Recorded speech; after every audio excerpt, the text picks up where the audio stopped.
You're listening to the N2K Space Network.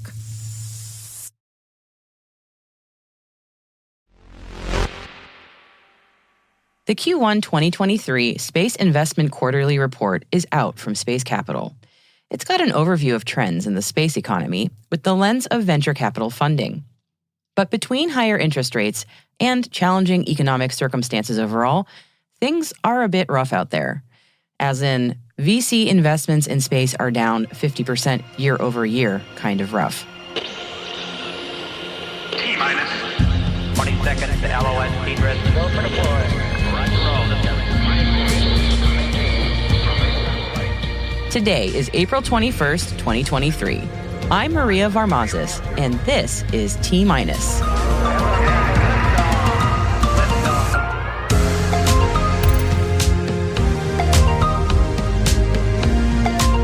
Let's take a look at those VC numbers for Q1. SDA's Tranche 2 coming soon to an orbit near you. The FCC's Space Bureau announces new regulations. And my conversation with Scott Stalker, Master Gunnery Sergeant in the U.S. Marine Corps and Command Senior Enlisted Leader at U.S. Space Command.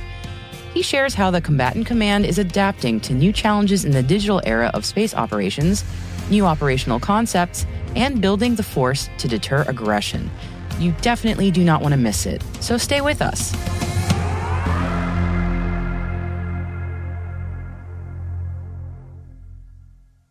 Here's your intel briefing for today. Back to the story from the top of the show.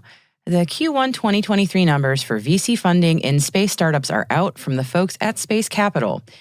I wish we had a rosier picture to paint for you, but yeah, these are lean times financially for a lot of companies. In fact, Space Capital reports that VC funding in space startups fell by 50% year over year to $76 billion globally, which marks the lowest amount of VC funding in space startups in the last 13 quarters. Q1 2023 specifically was hard. $2.2 billion in VC funds were invested in that time, a 53% drop from Q4 2022. Space Capital says that this makes this the lowest quarter for space investment since 2015.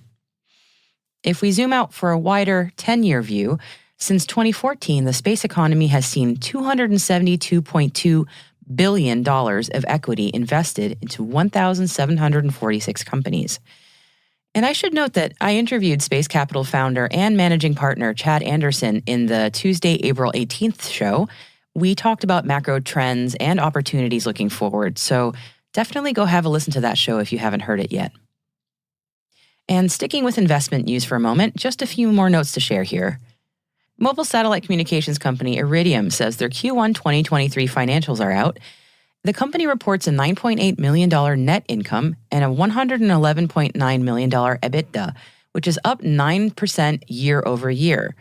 Iridium revenue is also up 22% compared to this time last year, with a Q1 2023 revenue of $205.3 million. Growth in commercial business, specifically new subscribers and equipment, are largely to thank for the growth in this quarter, says Iridium CEO Matt Desch. Maxar shareholders have given the company the green light to go private and to be acquired by Advent International to the tune of $53 a share, which translates to roughly $4 billion in cash. Daniel Jablonski, Maxar's president and CEO, says this move will allow the company to speed up work on parts of a new Earth observation satellite constellation. Pending regulatory approval, the transaction is expected to close late this month or in May. L3Harris just won a $145 million contract from the U.S. Space Force to update their space domain awareness infrastructure, specifically the maintenance of Space Situational Awareness Integrated Capabilities, or Mosaic program. Part of the award to L3Harris will be to update Mosaic's infrastructure that supports machine-to-machine tasking, which, as the name might suggest, improves the ability for spacecraft to track and respond to other craft or space objects nearby. The Space Development Agency is set to issue solicitations for Tranche 2. Proposals for the Tranche 2 Low Earth Orbit, or LEO constellation, and the Transport Layer Alpha are set for this summer, and Tranche 2 tracking solicitation will be released in the fall. The SDA just saw the launch of its first 10 satellites for Tranche 0, the demonstration tranche. The agency wants to test Link 16 capabilities from space with Tranche 0, but does not yet have the approval from the FAA. As we've been mentioning in earlier episodes, the Federal Communications Bureau is kind of drowning under tens of thousands of requests for new satellites. So it should come as no surprise that the regulator's recently established Space Bureau has announced new rules in its first week of operations. The new rules govern how operators in non-geostationary orbit, or NGSO, share the spectrum. The FCC is particularly concerned with how operators awarded fixed satellite service NGSO licenses would avoid interfering with each other. The FCC has also introduced measures to encourage operators to coordinate their systems, quote, in good faith, including information sharing. We'll see if they're able to play nice. The U.S. Space Force has awarded Astrospace an $11.5 million task order through the Orbital Services Program, or OSP-4 contract. The Space Test Program S-29B launch service will conduct scientific experiments and technology demonstrations with the goal of advancing the Department of Defense's space capabilities. Astrospace will use its Rocket 4 to deliver the mission manifest to low Earth orbit. Space Test Program S-29B has an initial launch capability set for April 2025. NASA Administrator Bill Nelson has warned of a space race between the U.S. and China. Nelson told the House Appropriations Committee's Commerce, Justice, and Science Subcommittee that the Wolf Amendment, which restricts cooperation between Chinese and American organizations, should be maintained. Nelson warned members of the committee that NASA and its partners needed to get to the lunar South Polar region before China claims the resources there. The Wolf Amendment does allow NASA to cooperate with China in limited circumstances, provided there is a security review and congressional notification. The U.S. Space Command has signed new cooperation agreements with Australia's Space Defense, the Italian military, and the Peruvian Air Force. The announcements came on the last day of the 38th Space Symposium in Colorado Springs. U.S. Space Command has established 170 space situational awareness sharing agreements with partners from the commercial sector, academia, and foreign and intergovernmental agencies. In a recent statement, the agency said these agreements enhance the safety, stability, security, and sustainability of spaceflight for all. The Defense Advanced Research Projects Agency, or DARPA, is seeking proposals for antenna designs, materials, manufacturing, or processing as the first topic issued under the agency's Bringing Classified Innovation to Defense and Government Systems, or BRIDGES, initiative. The BRIDGES effort aims to connect small companies that traditionally don't work with the U.S. government to classified Department of Defense research and development efforts. DARPA plans to solicit responses to multiple technical topics under BRIDGES introduced periodically.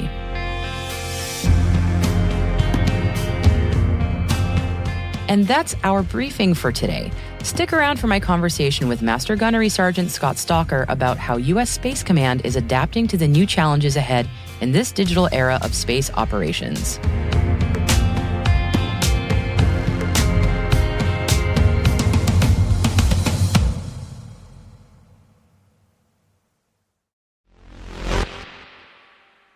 The United States Space Command's mission is to make sure there's never a day without space. The importance of these space-based systems in the daily life for civilian and military use is growing fast. The pace of the evolution of threats to space systems is breakneck, and the nature of those challenges are increasingly technically complex and sometimes physically precarious. There's nothing easy about this, and that's why there's a great deal that the U.S. Space Command is doing to try and meet, if not get ahead of these challenges, all while building relationships with industry partners and, most importantly, training the people who deploy and defend these crucial space systems. To learn more about how the U.S. Space Command is working to meet these challenges head-on, I spoke with Master Gunnery Sergeant Scott Stalker, the Command Senior Enlisted Leader for the United States Space Command. Can you help me understand the challenges facing Space Command, specifically in protecting space assets from cyber threats specifically, and maybe the priorities that you have to address those? Yeah, great question again, too. And so there's two things I want to touch on here. One is I'm certainly not going to give the adversary an understanding of where we have challenges. But what I will say is anyone that operates in space has to protect both the space capability, whether that's a satellite or whatever that is in space. We have to protect the ground station and then the link in between. And so all of those three, again, the space capability, the ground station, and the link require great cybersecurity, and we have to defend that. We have done an exceptional job here of what we call integrating capabilities through this entirety of integrated deterrence. And so as this command was built, and we're just a few years old, so we started on the 29th of August, 2019, whereas the Space Force came a few months later on the 20th of December, 2019. And so as we built this command, we built this with the understanding of the importance of cybersecurity. And so Cyber Command has provided us what we call a cyber operations integrated planning element. Those are people here that have the authorities of Cyber Command working in Space Command and getting after our challenges. We have a joint cyber center as well, and those are cyber professionals making sure that we're securing our critical infrastructure. And then the Space Force, when they stood up, they created what they call deltas, and those are commands run by colonels, 06 level commanders. They have a Delta 6, which gets after our critical space infrastructure, and they provide cybersecurity there. So all of that integrated. And then really what's exceptional is the fact that we have a commercial integration cell. We have partners and allies, and that's where we have a great strength that our competitors don't necessarily have, is we have allies working in our building, working collectively together to make sure that we have integrated deterrence and able to do global operations, and then the commercial integration cell. So all of that combined is really baked into from the beginning, and it's not where it was in many years ago, where sometimes cyber was an afterthought. We've started understanding the critical needs of cyber and the integration between Cyber Command and Space Command. And so it's baked in from the start. And it really, again, 3 years old, we're continuing to mature this out and understand our challenges. And we exercise this too. And I think the goodness of exercising is not so much just the exercise, it's when we're done, we assess ourselves and say, hey, how can we improve? I hope that answers your question. Certainly does. And there's a lot of really interesting information in there. So I want to, first, I imagine with the dual expertise of both cyber and space, as you mentioned, that would also help address not just the nature of the evolving threat, but also the pace, correct?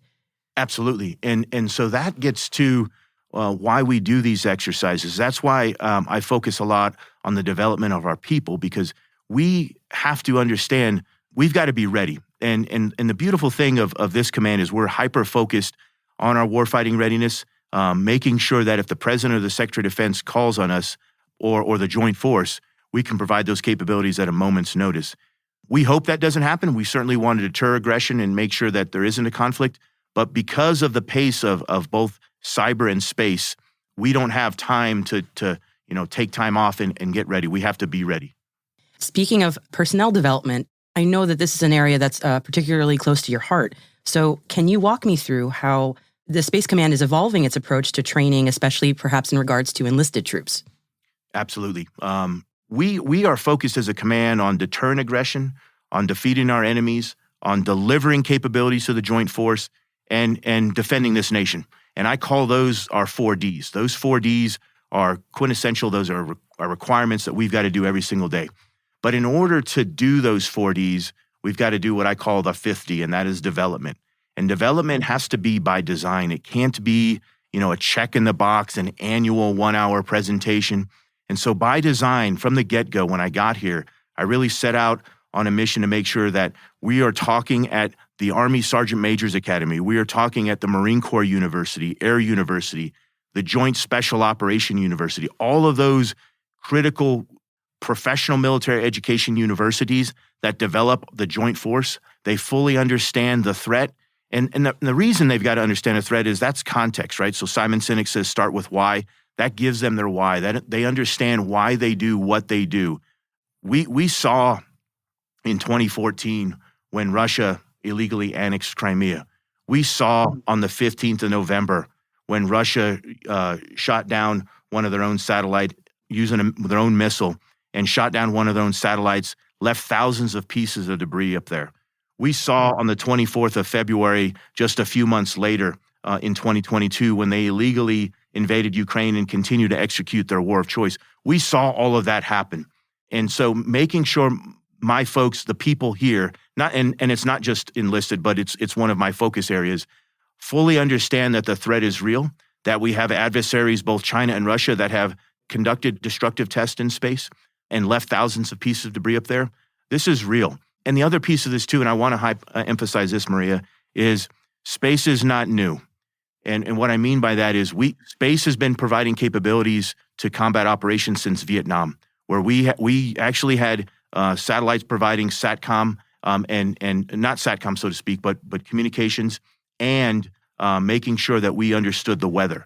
And that was, early on in this, and it's matured now to where we can execute satellite communications globally. We can have intelligence, surveillance, and reconnaissance globally. We can do precision-guided munitions globally, and you saw that in Desert Storm, where we called smart bombs, if you will, and certainly use GPS and that sort of thing. So it's real, and that's why developing our people is a focus area of mine. And you also mentioned earlier about industry partnership. Can you go into a little bit more detail about maybe some of the opportunities there or things that you're excited about in regards with working with industry? Yeah, it's a big deal. And coming up, we have what we call the Space Symposium shortly. And that is a huge event right out here in Colorado Springs where we gather with partners and allies. We gather with many members of industry. And that's the great opportunity for us to talk about our issues and challenges in this domain and for industry to address those and look at where they can innovate and move rapidly to provide capabilities. It's an exceptional partnership. Right out in Vandenberg Space Force Base, we have what we call the Commercial Integration Cell, the CIC. On that watch floor, at all levels of classification, we have members of industry sitting there.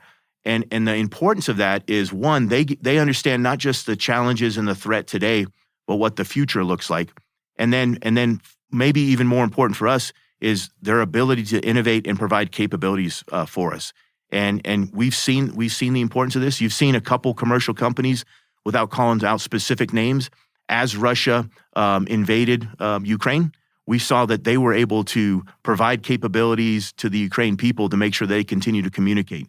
Remarkable speed, agility, and in many ways, it's the evolution of conflict, if you will, where we often would focus on this idea of whole of government approach.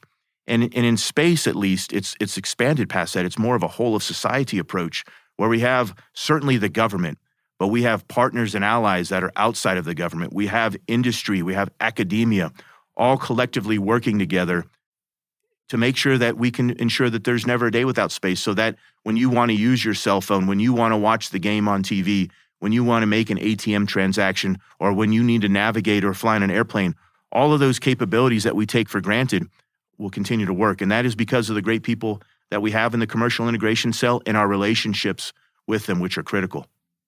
Many of our listeners are, especially in the industry. Anything you would like to say in terms of what you would like to see, what industry can do to help? I know we've touched on that a little bit, but I just wanted to give you some open space to address industry. Yeah, let me say exactly what General Dickinson says, and that is we are open for business. We have on our website an industry portal. And so if you have a smart idea, if you have a great capability, if you are talent looking for employment, we are open for business. We are open for good ideas. We are not focused on how it used to be. We're looking at what it will be in the future. And so whether it's Space Symposium coming up or, and I have an awful lot of individuals reach out to me and ask to have conversations about a widget they have or an idea that they have. Again, we're open for business and we're open to those ideas with our partners and allies and with the commercial sector and academia as well, which is critical to this. And so I would say reach out to us with your great idea. Reach out to us and so we can understand how we can provide better cybersecurity. So those 3 segments I talked about are defended and so that we can ensure that there never is a day without space. Master Gunnery Sergeant Scott Stalker, thank you so much for joining me today. I really appreciate your time, and it's been a delight speaking with you. You too, Maria. Thank you very much. A quick programming note, this was only about half of our conversation. You can hear the entire interview in full in our special edition called Deep Space, which we will publish tomorrow, April 22nd.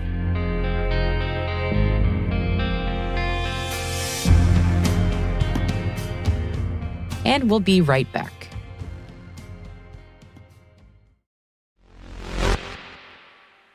Welcome back. Now here's one for the history books. In 2 short weeks, 93-year-old Colonel Buzz Aldrin is going to become Brigadier General Buzz Aldrin. You heard that right. The Space Force is planning to promote retired Air Force Colonel Buzz Aldrin to the honorary rank of Brigadier General on May 5th at the Los Angeles Air Force Base in El Segundo, California.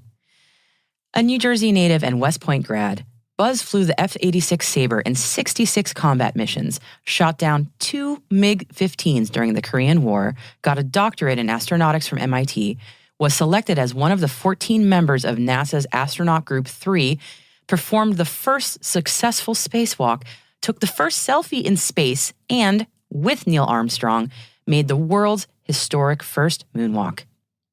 Though our executive producer is a Navy grad, he's going to let this one slide. Go Army, go Buzz, and get your ass to Mars. Congratulations, General Buzz Aldrin. You've earned it.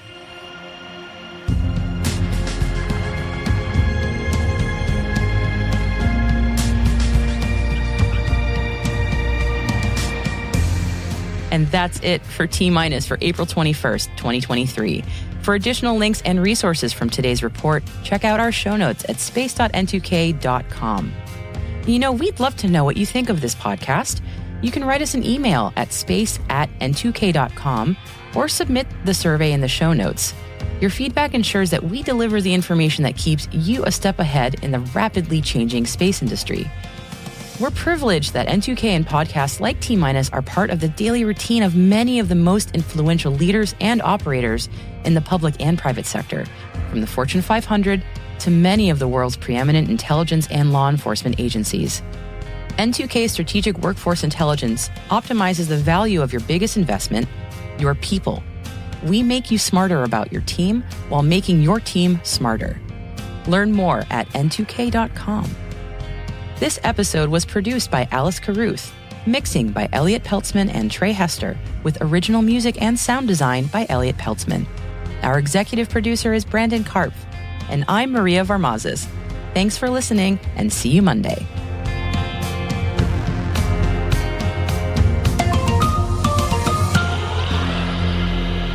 T-.